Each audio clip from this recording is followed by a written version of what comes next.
Hello दोस्तों, welcome back to Codebase and it's me Deepesh and this is the ninth video of coding series Coding Preparation for Placement, and in this video we will discuss two coding questions. So let's start the video.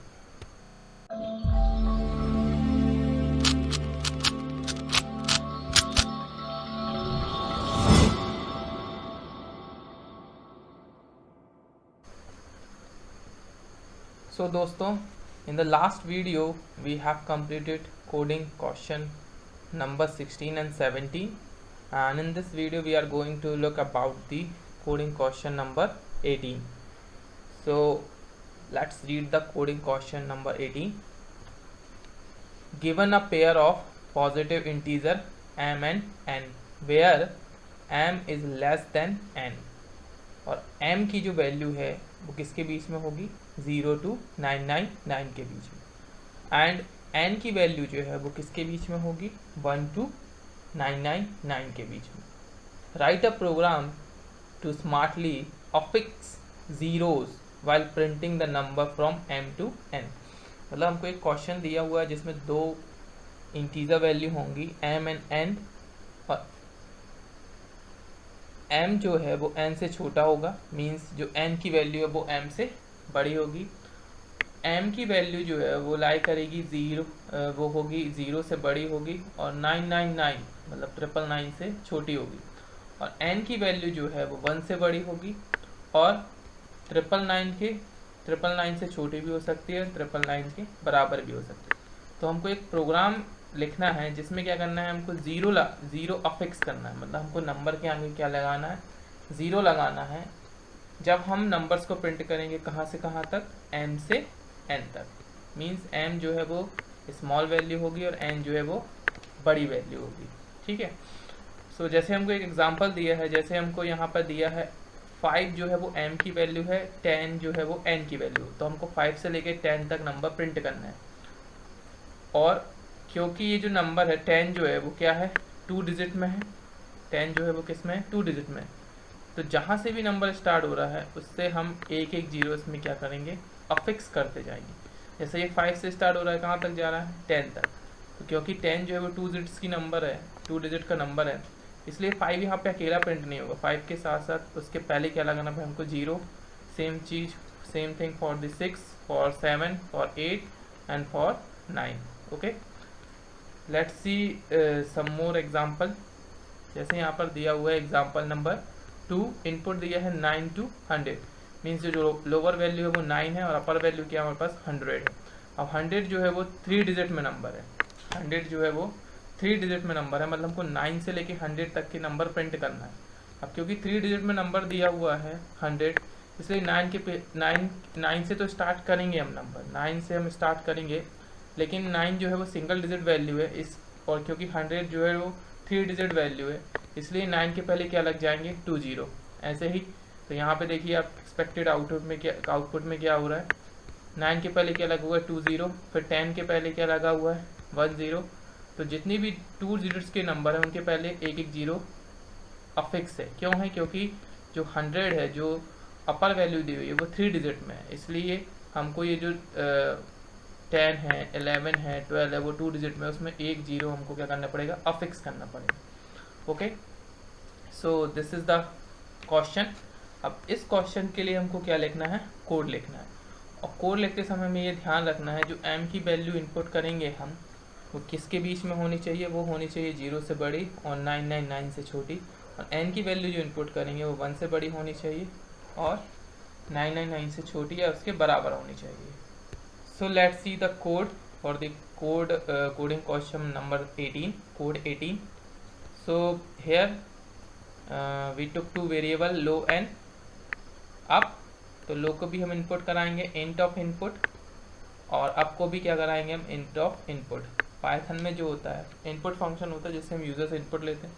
क्योंकि जो input है integer type का होना चाहिए, इसलिए हम int के अंदर रख रहे हैं इसको. int भी एक फंक्शन है जो वैल्यू को int में इनपुट करता है, इंटीजर फॉर्म में. Same thing for the up. So here we have upper value, lower value and upper value. Now we will apply the loop for I in range. Range कहाँ से start होगी, लो से, जो भी low value होगी वो कहाँ तक जाएगी, अप तक। अब यहाँ पे अप +1 क्यों किया हुआ है, क्योंकि रेंज फंक्शन में सेकेंड पैरामीटर होता है, यदि हम उसको पास करते हैं तो वो एक कम तक एग्जीक्यूट होता है। मतलब यदि हमने यहाँ पर अप की वैल्यू 10 दी तो यहाँ पर कहाँ तक जाएगा, 9 तक। तो लेकिन हमको चलाना कहाँ तक है, up to 10। So that's why up +1 लिया हुआ है हमने। मतलब लो कहाँ से स्टार्ट होगा, जो लो वैल्यू दी होगी, अब कहाँ तक जाएगा, लास्ट वैल्यू कहाँ तक जाएगी, जो कि अप की वैल्यू होगी। Okay, so this is for loop. अब इनसाइड द लूप हम पहले चेक कर लेंगे कि यदि जो अप की वैल्यू है, अपर की वैल्यू है, वो 100 के बराबर या 100 से बड़ी तो नहीं है। यदि ऐसा होगा तो जो 100 है वो 3 डिजिट में नंबर है। ओके, 100 जो है वो क्या है, 3 डिजिट में नंबर है। तो हमको नंबर कहीं से भी प्रिंट कराना है, वो नंबर हमको कितने डिजिट में बनाना है, 3 डिजिट में। तो यदि सपोज मान के चलें, जैसे हमारे पास इनपुट दिया हुआ है क्वेश्चन में, क्या दिया हुआ है, 9 एंड 100। तो स्टार्टिंग कहाँ से हो रही है, 9 से, और जा कहाँ तक रहा है नंबर, 100 तक। तो 100 जो है वो 3 डिजिट का नंबर है।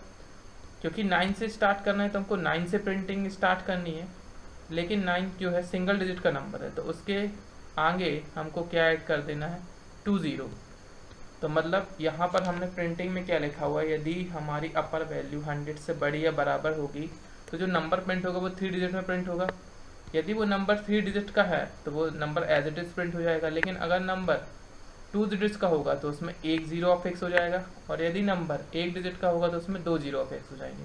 और वो कैसे होंगे, ये जो हमने यहाँ पर लिखा हुआ है, कर्ली ब्रैकेट :0 3D, मतलब जो हमारा नंबर होगा वो 3 डिजिट में प्रिंट होगा। लेकिन यदि नंबर हमारा 9 से स्टार्ट हो रहा है तो वो पहला तो फर्स्ट एक ही डिजिट में, तो उसके आगे ऑटोमेटिकली क्या लग जाएंगे, 2 0। और यदि नंबर हमारा 2 डिजिट में, सपोज 23, तो 23 2 डिजिट का नंबर है, तो उसके आगे ऑटोमेटिकली क्या लग जाएगा, 1 0। ओके, तो नंबर यहाँ पर किस में होगा, 3 डिजिट में। सेम थिंग फॉर एक और कंडीशन लगाई हुई कि यदि जो अपर वैल्यू है वो क्या होगी, 10 के बराबर होगी या 10 से बड़ी होगी, तो यहाँ पे जो डिजिट्स हैं वो कितने डिजिट में होंगी, हमारी 2 डिजिट में प्रिंट होगी। तो सपोज हम 1 से लेकर 10 तक प्रिंट करा रहे हैं, तो 1 तो हमारा 1 डिजिट का नंबर है, लेकिन हमको नंबर जो प्रिंट कराना है वो किस में कराना है, 2 डिजिट में। इसलिए हमने यहाँ पे दिया हुआ है :0 2D। तो यदि 1 प्रिंट हो रहा है तो उसके आगे क्या लग जाएगा, 1 0, और यदि 2 प्रिंट हो रहा है तो उसके अंदर फिर लगेगा 1 0। ओके, तो यदि हमारी 2 डिजिट्स में नंबर होगी तो यहाँ पे क्या लगाएंगे हम, मतलब 2 0 उसमें, मतलब जो हमारा नंबर है वो किसके फॉर्मेट में होगा, 2 डिजिट के फॉर्मेट में। ओके, और 3 डिजिट में होगा तो वो कहाँ चला जाएगा, ऊपर वाली कंडीशन में। और यदि हमारी अपर वैल्यू जो है वो 1 ही डिजिट में होती है, यदि अपर वैल्यू जो है वो 1 ही डिजिट में होगी तो कौन सा चलेगा हमारा, एल्स में क्या होगा, केवल सिंगल डिजिट वैल्यू प्रिंट होगी। तो इस कोड को रन करके देखते हैं।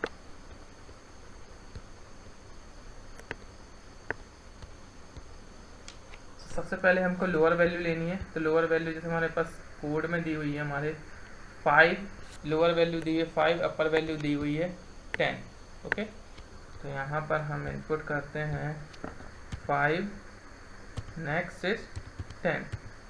तो क्या आ रहा है यहाँ पर, 0 5 0 6 0 7 till 1 0। ओके, तो ये किस वाली कंडीशन में आ गया, ये आ गया हमारी सेकंड वाली कंडीशन, जब अब की वैल्यू हमारी 10 से बराबर है तो यहाँ पर 2 डिजिट में नंबर प्रिंट हो रहे हैं। ओके, अब यहाँ पर फिर से रन करते हैं जो हमारा सेकंड इनपुट के लिए दिया हुआ है। सेकंड इनपुट के लिए क्या दिया हुआ है, सेकंड जो हमें एग्जांपल दिया, इनपुट दिया है हमें, लोअर वैल्यू दी हुई है 9 एंड अपर वैल्यू दी हुई है 100। You can see here in the question, example number 2, input 9 and 100. So let's see the same input. After pressing the enter you can see the output here. So 009 से कहाँ तक value print हो रही है, up to 100। तो ये जो 100 है अपर वैल्यू, वो 100 है, तो वो कौन सी कंडीशन में रहेगी, फर्स्ट कंडीशन में। तो यहाँ पे डिजिट जो है वो किस में प्रिंट होगी, 3 डिजिट में। तो जैसे यहाँ पर 9 प्रिंट हो रहा है जिसमें एक ही नंबर है, तो इसमें ऑटोमेटिकली कितने डिजिट लग जाएंगे, 2 0 अफिक्स हो जाएंगे। और यदि 15 है वो 2 डिजिट का नंबर, तो इसमें कितने 0 अफिक्स होंगे, 1 0। क्यों, क्योंकि ये जो फॉर्मेट प्रिंट कराना है वो किस में कराना है हमको, 3 डिजिट के फॉर्मेट में। एक और एग्जांपल लेके देखते हैं, जैसे हमारे पास सपोज 1 डिजिट का ही नंबर है, अपर वैल्यू और lower value. Suppose 1 is upper value and 9 is lower value, तो यहाँ पे क्या होगा 1 से लेके 9 तक प्रिंट होंगे, तो कौन सी कंडीशन में आ जाएंगे ये, लास्ट वाली कंडीशन में। Okay, so this is the code for the question number 18। Okay, I hope you understood this question and code. So let's see the next question. So guys, in question number 18 we have given the question problem statement. So let's read the question. It was one of the place where people need to get their provisions means खाने की सामग्री, only through fair price, ration जिसको हम क्या बोलते हैं, ration shops. As the elder had domestic and official work to attend to their ward were asked to buy the item from this shop. Needless to say there was a long queue of boy and girls to minimise the tedium, जिसको हम dullness बोलते हैं, of standing in the serpent time, जिसको हम बोलते हैं zigzag queue, the kids were given mints. I went to the last boy in the queue and asked him how many mints he has. He said that the number of mint he has is one less than the sum of all the mint of kids standing before him in the queue. So I went to the penultimate means before last kid to know how many mints she has. She said that if I add all the mints of kids before her and subtract one from it, the result equal to the mints she has. It seems to be a uniform response from everyone, so I went to the boy at the head of the queue, consoling means santavana myself that he would not give the same response as others. He said I have 4 minutes. Okay, so ये जो पूरी story लिखी हुई है, इस story को मैं आपको एक्सप्लेन करता हूँ कि यहाँ पर एक राशन शॉप है जिसमें कुछ पीपल राशन लेने के लिए जाते हैं, लेकिन जो एल्डर हैं उनको कुछ डोमेस्टिक और ऑफिशियल वर्क हैं, तो उनके प्लेस पे उनके किड्स बॉयज़ एंड गर्ल्स उस क्यू में खड़े हुए हैं। अब उस क्यू में सभी बॉयज़ एंड गर्ल्स को मिंट्स दिए गए, और जैसे यहाँ पे दिया हुआ है I went to last boy, मतलब एक बंदा लास्ट बॉय के पास जाता है इन द क्यू में और उससे पूछता है लास्ट बॉय के पास, ओके, जो क्यू में खड़ा हुआ है, और उससे पूछता है कि how many mints he has, मतलब उसके पास कितने मिंट्स हैं। तो वो बोलता है कि मेरे पास उतने मिंट्स हैं कि यदि मेरे से आगे जितने भी लोग उस रो में खड़े हुए हैं उन सब के मिंट्स को ऐड कर दिया जाए और उससे एक कम कर दिया जाए तो उतने मिंट्स उसके पास हैं। ओके, सो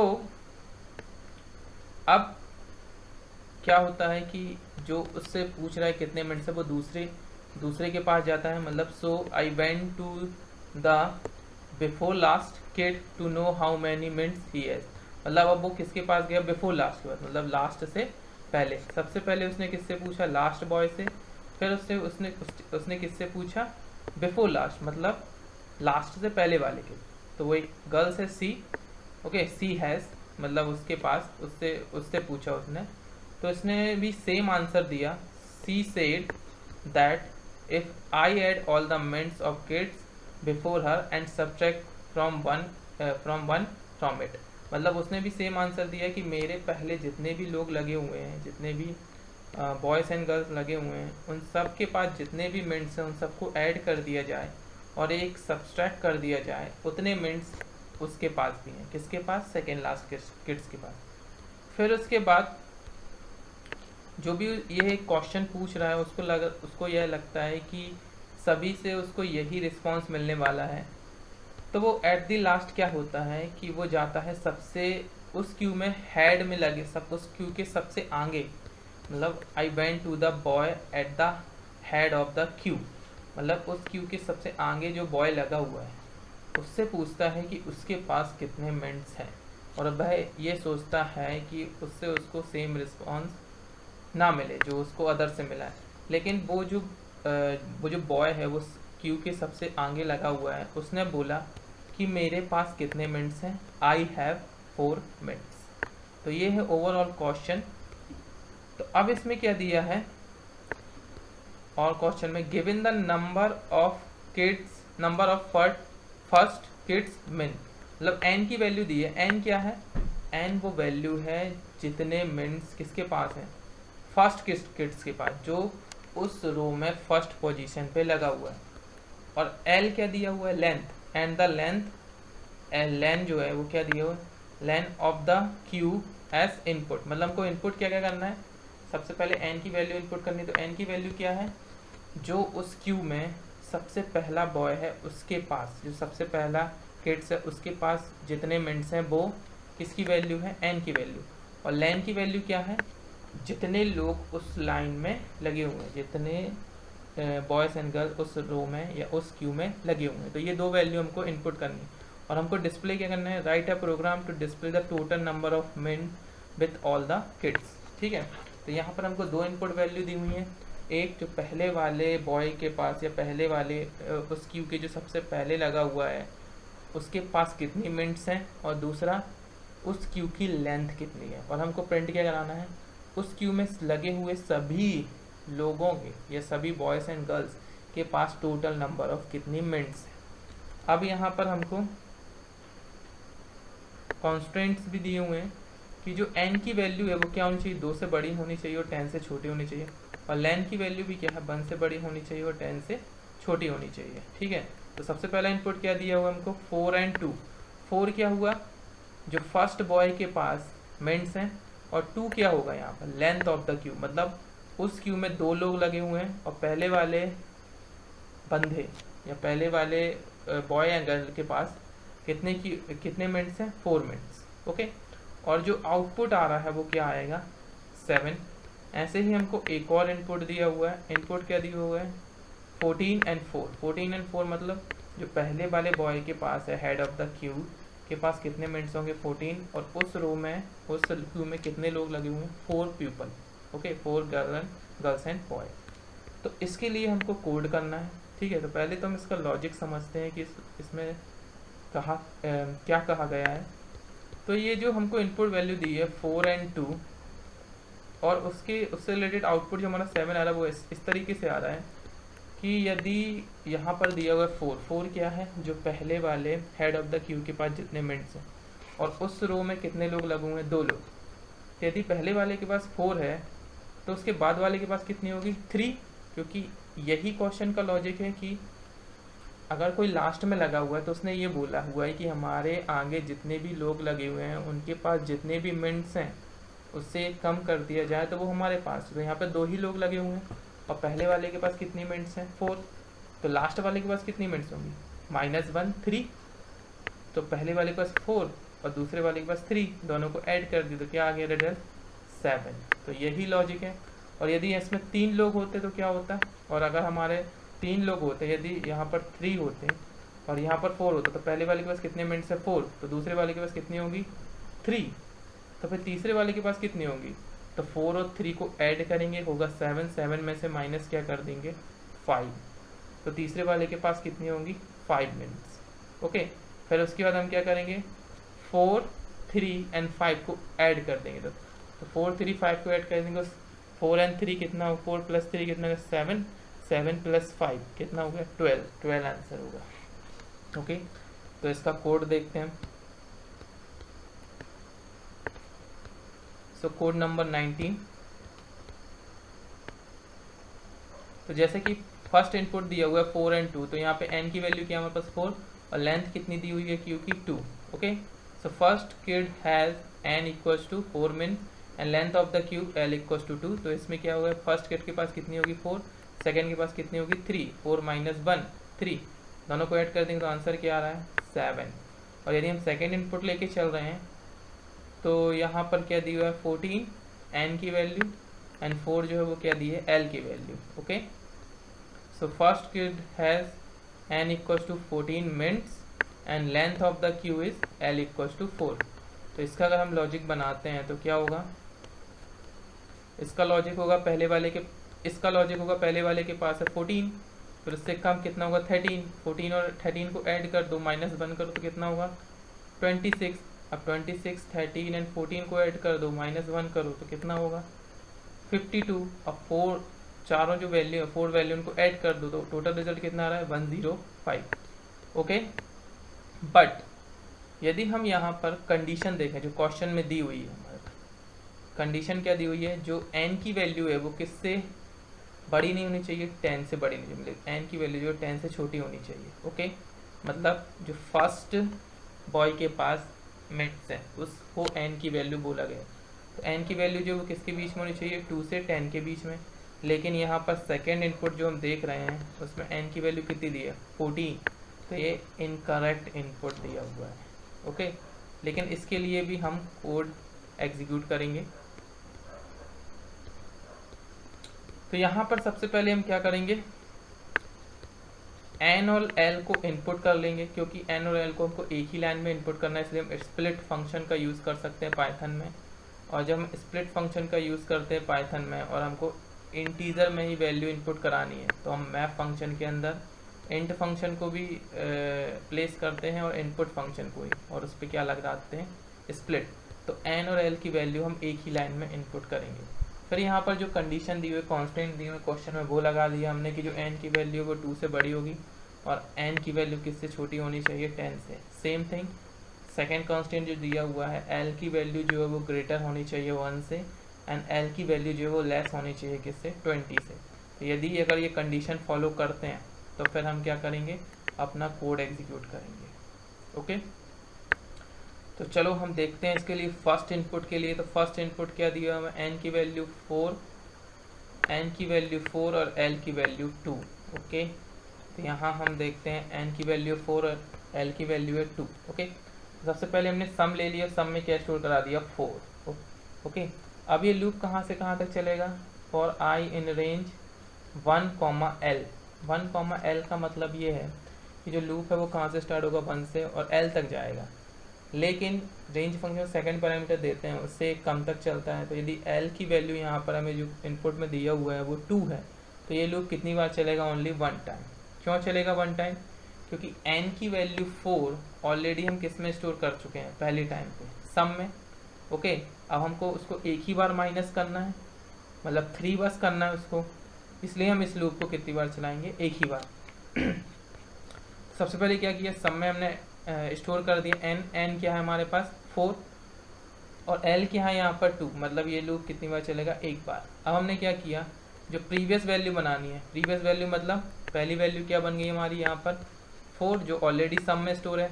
अब इसके बाद प्रीवियस वैल्यू क्या है 3, तो उसको हम कैसे बनाएंगे इस लूप के अंदर, previous equal to sum minus 1, जो कि सम की वैल्यू 4 उससे कम कर देंगे तो प्रीवियस वैल्यू आ जाएगी। और प्रीवियस वैल्यू को हम किस में ऐड कर देंगे, सम में, क्योंकि ये लूप एक ही बार चलेगा तो सम में ऑलरेडी 4 है, 3 और ऐड हो गया तो कितना हो गया 7 को प्रिंट करा देंगे हम। ओके, तो हमारा रिजल्ट मिल जाएगा। सेम थिंग अगर हम सेकेंड इनपुट के लिए ये प्रोग्राम एग्जीक्यूट करते हैं, लेकिन सेकेंड इनपुट कॉन्स्टेंट के हिसाब से इनकरेक्ट है, फिर भी हम इसको अगर एग्जीक्यूट करते हैं और इस कंडीशन को अगर थोड़ी देर के लिए हम यहाँ से रिमूव करेंगे। तो पहले हम क्या करते हैं, फर्स्ट इनपुट के लिए इस प्रोग्राम को रन करके देखते हैं। तो रन करते हैं इस प्रोग्राम के लिए। तो फर्स्ट इनपुट क्या दिया हमको 4 स्पेस 2, तो रिज़ल्ट क्या मिल रहा है हमको 7। ओके, तो फर्स्ट इनपुट जो दिया उसके लिए हमको करेक्ट आउटपुट मिल रहा है। अब हम देखते हैं सेकेंड इनपुट। तो सेकेंड इनपुट तो वैसे तो इनकरेक्ट दिया हुआ है क्वेश्चन में, लेकिन फिर भी हम इसको करके देखते हैं। इसके लिए हम इफ़ की कंडीशन को यहाँ पे कमेंट कर देते हैं और एल्स को भी यहाँ पर क्या कर देते हैं, हम कमेंट कर देते हैं। ओके, और इसको सम को वापस क्या कर देते हैं, मार्जिन इसकी जो है इसको वापस कर देते हैं।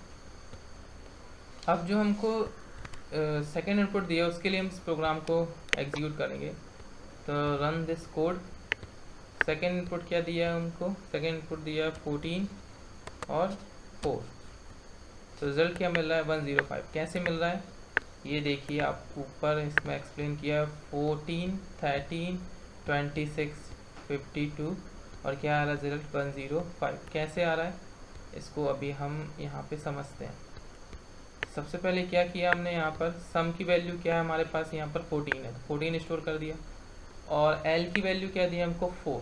ओके, तो ये लूप कितनी बार एग्जीक्यूट चलेगा, एग्जीक्यूट होगा 3 टाइम। तो फर्स्ट टाइम में 3 टाइम चल, तो पहले हमने सम में क्या स्टोर कर दिया यहाँ पर 14। अब जब फर्स्ट टाइम पे लूप एग्जीक्यूट हुआ तो प्रीवियस में क्या हो गया, सम -1 मतलब 13। फिर 13 को किस में ऐड कर दिया हमने, वापस सम में। ओके, अब उसके बाद जो नेक्स्ट वैल्यू क्या होगी, नेक्स्ट वैल्यू क्या होगी 14 और 13 का सम -1।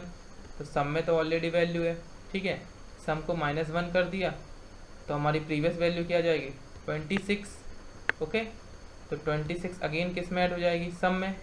फिर उसके बाद उसकी प्रीवियस वैल्यू बनानी है हमको, तो क्या होगा अगेन सम -1, तो नेक्स्ट वैल्यू क्या मिलेगी हमको 52। तीसरी बार लूप चलेगा तो 52 अगेन किस में ऐड हो जाएगी, सम में, और लास्ट में हम किसको प्रिंट करा देंगे, sum. Okay, so this is the explanation for the second input.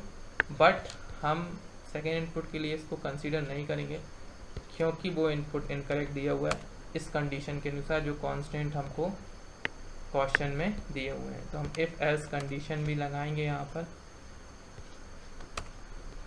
Okay, if else condition से भी हम इस प्रोग्राम को हैंडल करेंगे। जो हमारा इनपुट है वो हमारा इनपुट है वो करेक्ट होना चाहिए। तो ये होगा हमारा करेक्ट कोड कि पहले हम एन और एल की वैल्यू इनपुट कराएंगे, फिर हम कंडीशन चेक करेंगे। यदि हमारी कंडीशन सेटिस्फाई होगी तो हम अपने प्रोग्राम को एग्जीक्यूट करेंगे, और अगर कंडीशन सेटिस्फाई नहीं होगी इनपुट के लिए तो हम यहाँ पे क्या प्रिंट करा देंगे, इनवैलिड इनपुट। जैसे हम इस प्रोग्राम को रन करके देखते हैं सेकेंड इनपुट के लिए after given the condition. Second input क्या दिया है 14 स्पेस 4, तो क्या आ रहा है इनवैलिड इनपुट। क्यों आ रहा है, क्योंकि जो 14 की वैल्यू है, जो n की वैल्यू है वो 10 से ज़्यादा हो रही है। Okay, so this is the code for the question number 19. So this is done for this video. I hope you like this video, so please do comment and like this video. So see you in the next video. Bye bye.